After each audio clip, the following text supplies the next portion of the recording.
kabisda, punta tayo ng church kasi nga Holy Week dito sa Australia. So, let's get ready. Let's watch for my mini vlog, guys. Yan, papunta na kami ng simbahan. Ang ganda ng view dito. Nakita ko yung nandun ako sa Ang daming puno. My God. At dito, pinikab ako ng maganda kong kaibigan. Napakaswerte ko talaga dito sa kaibigan ko. Napakabait. Ito yung Pinay na laging nag-aano sa akin. Agoy, mga kabisdak, nagkita ng mga Pilipino, parang palengke lang. O, ayan o, nagsisismisan while hindi pa nag-umpisa yung simba. Ayan, guys. Ito pala yung mga choir nila, guys, sa simbahan. Ayan, walang waiting sa pari. Practice muna. Ang daming Pilipino dito, guys. Ang dami. A few moments later.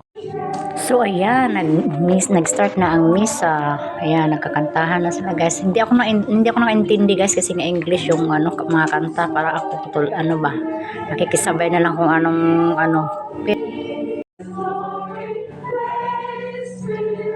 ang gaganda ng friend ko, oh. Wow. Enjoy na enjoy yan kahit may problema. Go! Guys, may kwento ako dito sa Australia, diba? Normally yung mag-iinom ng wine pare lang. But dito sa Australia, pwede iinom yung mga nasa simbahan. Lahat. Naninibago ako nga eh. So, umpisa, nakikisali na rin ako.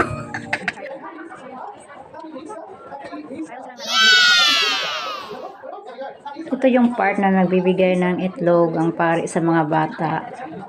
Tapos ang isa. Happy Easter, everyone!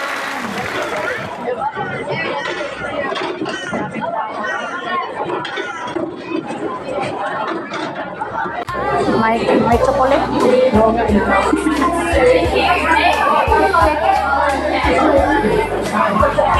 After ng simba, ay painit. Painit sa tiyan. Painit sa tiyan. Alam mo na, nag-vlog ako. Ano ka ba?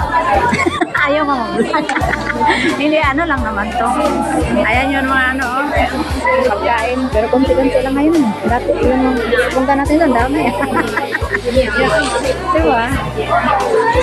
Ito yung after simba, guys, dito ba? Makain. Ikaw. Sorry. That's okay.